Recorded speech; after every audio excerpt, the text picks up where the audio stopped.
दोस्तों, एक लड़की की बारात वापस लौट जाती है क्योंकि दूल्हा जो सरकारी टीचर था वो फॉर्च्यूनर गाड़ी मांग रहा था। पिता उसका बहुत सारा पैसा मांग रहा था।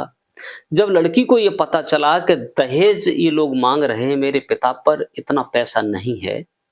दोस्तों, जब शादी तय हुई थी तब कुछ और तय हुआ था, मगर जब बारात आ गई द्वार पर तो दूल्हा कुछ और मांगने लगा जो सरकारी टीचर था, और उसका पिता कुछ और मांगने लगा। दोस्तों, जब उस लड़की को मालूम पड़ता है तो लड़की सुनकर के आग बबूला हो जाती है, हाथों में मेहंदी लगी हुई होती है। दोस्तों, लड़की आकर के साफ सबके सामने इनकार कर देती है कि अब इस घर में शादी नहीं करनी है, और बारात बेशक वापस चली जाए, हमें कोई फर्क नहीं पड़ता। दोस्तों, लड़की जब इनकार कर देती है कि अब इस घर में हमें नहीं शादी करनी है, ना ही रिश्ता करना है, अगर ये लोग अपनी भलाई चाहते हैं, अगर इज्जत चाहते हैं, तो बारात अभी अभी इसी वक्त यहाँ से वापस चली जानी चाहिए। दोस्तों, लड़की जब इनकार करती है तो बारात वापस चली जाती है। अंत में लड़की क्या करती है और अंत में होता क्या है? नमस्कार, प्रणाम, मैं हूं प्रेम यादव। ये सच्ची कहानी लेकर उपस्थित हुआ हूं। ये डिस्ट्रिक्ट जालौन की कहानी है। दोस्तों, एक लड़की होती है जिसका नाम होता है अंजलि, और अंजलि ये अच्छी पढ़ी लिखी थी। इसके पिता जो थे नोएडा में एक कंपनी में जॉब करते थे, और ये अच्छा खासा पैसा पैदा करते थे। जो मैनेजर पद पर थे और पैसा भी अच्छा खासा था, तो लड़की अंजलि नोएडा पढ़ी लिखी थी और सयानी हुई। माता पिता की अकेली संतान थी और इनके एक लड़का था। अकेली बेटी अकेला बेटा था। तो लड़की जब शादी योग्य दोस्तों होती है तो इसके रिश्ता के लिए गांव वालों ने कहा कि एक लड़का है कानपुर में और वो सरकारी मास्टर है, अगर शादी कर दी जाए तो अच्छा रहेगा। लेकिन उसके पिता शादी नहीं करना चाहते थे अंजलि की, लेकिन फिर सोचा कि लड़का पढ़ा लिखा है और सरकारी मास्टर है तो शादी कर देते हैं, शादी तो करनी है। अंजलि से पूछा गया तो अंजलि ने कहा, ठीक है डैडी, अगर आप कह रहे हैं तो आपकी मर्जी की बगैर हम कुछ कर नहीं सकते, लेकिन आपकी जो राय है उसमें हम शामिल हैं। दोस्तों, शादी तय हो जाती है, लगन पक्की सब कुछ होता होने के बाद बारात आती है। बारात आती है, आने के बाद अपने गांव ही, अपने जो जिला जालौन में ही वो अपनी शादी बेटी की करते हैं। बारात पहुंचती, दूल्हा लेके जाता है। एक गाड़ी तय हुई थी, चाहे आप बोलेरो ले लेना या कोई और गाड़ी ले लेना, कुछ थोड़ा बहुत दहेज था, सामान था, जो भी होना था सब कुछ था। लेकिन गाड़ी बुक हुई थी, उस समय आने में देरी थी। लेकिन जब दूल्हा मंडप पर पहुंचता है, द्वार चार पर पहुंचता है, तो दूल्हा जब गाड़ी नहीं दिखाई देती तो दूल्हा चिल्लाने लगता है कि हमें गाड़ी चाहिए, फॉर्च्यूनर गाड़ी चाहिए, और कोई गाड़ी की आवश्यकता नहीं है। दूल्हा का पिता कहता है कि जो दहेज में पैसा बाकी है, रकम बाकी है, उस रकम को हमें चाहिए, अन्यथा हम बारात वापस कर ले जाएंगे। द्वार पर हंगामा कटा हुआ था। सब लोग, क्योंकि बारात द्वार पर है तो बेइज्जती वाली बात है, बहुत बड़ा हंगामा हो रहा था। सब लोग इस बात को सुन रहे थे तो लड़की के कानों में भनक पहुंच जाती है और लड़की पूछ लेती है बात क्या है। तो कहा जाता है कि दूल्हे राजा फॉर्च्यूनर गाड़ी के बगैर शादी कर नहीं सकते। उधर दूल्हा का बाप कहता है कि मुझे जो पैसा रकम बाकी है वो रकम चाहिए।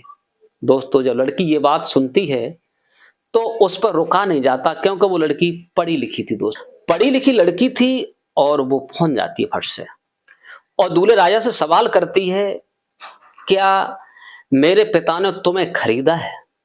अगर आपको खरीद के लाए हैं, फॉर्च्यूनर गाड़ी दी जाएगी, लेकिन हम कहेंगे वो आपको काम करना पड़ेगा, यहाँ सौदा नहीं हो रहा है। हम कहेंगे हमारे पिता के यहाँ रह करके आपको गाय और भैंस का गोबर डालना पड़ेगा, क्योंकि मेरे पिता रकम देकर तुम्हें खरीद रहे हैं। आप मेरे पिता के यहाँ नौकर बन के रहोगे, मेरे नौकर बन के रहोगे, जो मैं कहूंगी मेरी जूती साफ करोगे। अच्छा इसी में है कि अब हम शादी नहीं कर सकते, इसी वक्त इसी समय ये बारात वापस जानी चाहिए। चाहे ये करोड़पति हो, चाहे मेरे पिता कम पैसे वाले हैं, भिखारी हैं, कोई उजर नहीं, कोई हमें फर्क नहीं पड़ता। बारात इसी समय यहां से वापस जानी चाहिए। ऐसे लोगों को सबक ऐसे ही सिखाना चाहिए। दोस्तों, इसके चलते वो बारात वापस चली जाती है। दोस्तों, कहानी बड़ा इंटरेस्टिंग है। बारात जब वापस चली जाती है और शादी टूट जाती है। टूटने के बाद अब चारों तरफ ये हंगामा होता है कि लड़की की बारात लौट गई। वहां तो कोई फर्क नहीं, लड़की ने खुद इनकार किया कि हम ऐसे के साथ शादी नहीं करना चाहते। मगर जब दूल्हे राजा बगैर दुल्हन के पहुंचते हैं तो वहां हंगामा होता है। बारात में चर्चाएं तो चलने लगती हैं कि लड़की ने बेइज्जती करके बारात को वापस कर दिया गया। बारात वापस कर दी गई, बारात वापस चली जाती है और दोस्तों 3 साल तक कहीं उसका विवाह नहीं होता। लड़के का कोई भी उसे एग्री नहीं करता। उसके बाद में उसका पिता स्वतः चल करके और अंजलि के घर आते हैं, उसके पिता से कहते हैं कि जैसे भी हो अपनी बेटी का विवाह हमारे बेटे से कर दो, बस अच्छाई इसी में है। लेकिन उसके पिता इनकार करते हैं कि ऐसे दहेज के लोभी लोगों के साथ हम शादी बिल्कुल नहीं कर सकते, हमारी बेटी बहुत दूर है दहेज वालों से। दोस्तों उन्हें फटकार देते हैं। अंजलि जो होती है अपनी पढ़ाई करती रहती है, पढ़ाई करते करते यहां तक होता है कि वो एक अधिकारी सरकारी ऑफिसर बन जाती है। सरकारी ऑफिसर जब बनती है तो उसका और अच्छा खासा नाम हो गया कि फलाने की लड़की बारात बेशक लौटी लेकिन वो अधिकारी बन चुकी है। दोस्तों इधर मास्टर साहब थे जो दूल्हा बन करके आए थे, उसके घर से वापस गए थे। इन्होंने एक गलत काम कर दिया। इन्होंने गलत ये काम किया कि ये एक महिला को बगैर राजी के और उसके साथ बलात्कार कर दिया। दोस्तों जब मास्टर साहब ने उसे बलात्कार किया, बलात्कार करने के बाद उसका वीडियो वायरल हुआ और वीडियो में जब वो संदिग्ध पकड़े गए तो उन्हें जेल हो गई। जेल होने के बाद दोस्तों यहां तक हुआ कि उनकी नौकरी भी चली गई। नौकरी जब चली गई तो वो अब बिजनेस के चक्कर में एक प्राइवेट जॉब में किसी के कंप्यूटर पर काम करने लगे, कहीं प्राइवेट संविदा पर कहीं कुछ करने लगे। इधर वो लड़की जो होती है वो एक बैंक में अच्छे पद पर नियुक्ति हो जाती है। वो लड़की मैनेजर बन जाती है। दोस्तों जब लड़की मैनेजर बनती है, मैनेजर बनने के बाद वो अच्छा खासा काम कर रही थी, नाम कमा रही थी। उधर वही जो बारात लौटार के ले गए थे, फॉर्च्यूनर मांग रहे थे मास्टर साहब, वो किसी काम से जब बैंक में पहुंचते हैं तो लड़की एक ही नजर में पहचान लेती है। वो कहते हैं कि सर इस पर मुझे खाता खुलवाना है। तो वो लड़की पूछती है क्या आप वही हो जो फॉर्च्यूनर की आपको इच्छा थी, आपको खाता खुलवाना है, कितना पैसा है तुम्हारे पास? हमारी बैंक तुम्हारा पैसा नहीं ले पाएगी, तुम तो बहुत करोड़पति हो। क्योंकि उसे मालूम पड़ चुका था कि एक महिला के साथ बलात्कार किया है, इसलिए इनकी नौकरी छूट चुकी है। दोस्तों जब वो उसे देखता है तो नजर नहीं मिला पाता, लेकिन वो मैनेजर होती है, अपने रूम में बुलाती है और बैठने के बाद उसे इस प्रकार से जलील करती है और कहती है कि धन के लोभी हो, तुम्हें केवल दूसरे के पैसा से जीना है और तुम दहेज के लालच में मेरे पिता ने जो देना चाहा वो नहीं लिया, लेकिन आप फॉर्च्यूनर मांग रहे थे। अब कौन सी फॉर्च्यूनर पे आए हो, कौन सी गाड़ी में आए, कौन सी लग्जरी गाड़ी है आपकी, BMW है, क्या गाड़ियां हैं आपके पास? तो वो जवाब नहीं दे पाता और उसे ऑफिस से वापस करती है। लेकिन वो हाथ जोड़ने लगता है, कहता है मैडम हमसे बहुत बड़ी भूल हो गई और मैं आपको नहीं समझा। बोले समझने की बात क्या है, आप तो भ्रष्टाचारी हो, तुमने एक महिला के साथ बलात्कार किया। और उसे फटकार के बैंक से बाहर कर देती है और कहती है कि ऐसे घिनौने आदमी को, ऐसे गंदे आदमी को कभी भी सलाह नहीं देनी चाहिए।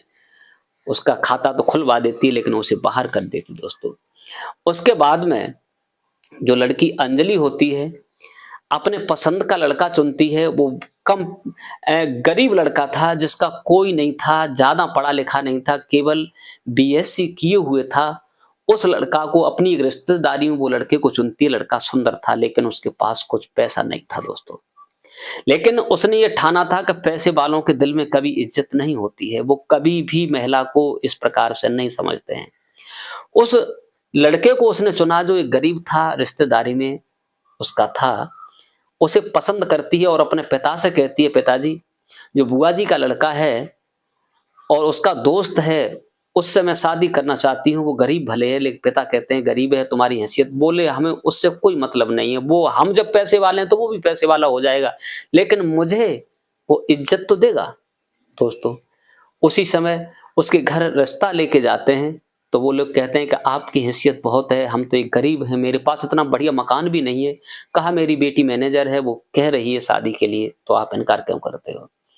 दोस्तों, तो उसी जगह जाकर के उसके पिता उस गरीब बच्चे से रिश्ता तय करते हैं और वो बेटी हंसी खुशी से दोनों तरफ से कहती है कि आपको न जेवर बनवाना है, न किसी चीज की आवश्यकता है, मकान नहीं है तो मैं पैसे दे रही हूँ, मकान बनवा लेंगे, हम मेहनत करेंगे, सब कुछ कर लेंगे। दोस्तों, हंसी खुशी से बारात आती है, बारात आने के बाद धूमधाम से विवाह होता है। गरीब लड़का बेशक था, लेकिन लड़की को जब लेकर जाता है तो इज्जत देता है और लड़की को भी सुकून मिलता है, लड़का को भी सुकून मिलता है, क्योंकि पढ़ी लिखी लड़की और एक इतने बड़े घराने की, वो भी बैंक की मैनेजर, लेकिन लड़का भी होनहार था, पढ़ा लिखा था। दोस्तों, इसके चलते लड़की ने लड़के को पढ़ने के लिए और भी आगे सलाह दी। सलाह देने के बाद दोस्तों यहां तक हुआ कि वही लड़की उस लड़का को पढ़ा लिखा करके और उसे एडीओ बना देती है, सरकारी नौकरी उसकी भी लग जाती। दोस्तों, एडीओ का भी पद अच्छा होता है, वो भी अपना काम करने लगता है। दोस्तों, तो कहने का मतलब ये है कि गरीबी कभी भी किसी मोड़ पर आदमी आ सकता है, लेकिन उसका जज्बा सही होना चाहिए, ईमानदार होना चाहिए, उसका सब काम संपन्न होना चाहिए। आज वो पति पत्नी दोनों ही बड़े प्यार से रहने लगते हैं, लेकिन इंसान की समझ नहीं करते हैं, पैसे की लोभी होते हैं, लालची होते हैं। वो दोस्तों हमेशा दलदल में ही फंसे रहते हैं, क्योंकि दहेज ही प्यारा है, पैसा कभी किसी का साथ नहीं देता है। दोस्तों, नमस्कार, मेरी कहानी आपको कैसी लगी कमेंट करके अवश्य बताइए। अगली कहानी का इंतजार कीजिए। इस कहानी को सुनाकर किसी को परेशान करना नहीं, किसी का दिल दुखाना नहीं है, केवल आप लोगों को जागरूक और सचेत करने का मेरा उद्देश्य है। आज के लिए बस इतना ही। नमस्कार, जय हिंद, जय भारत। मिलते हैं अगले वीडियो में।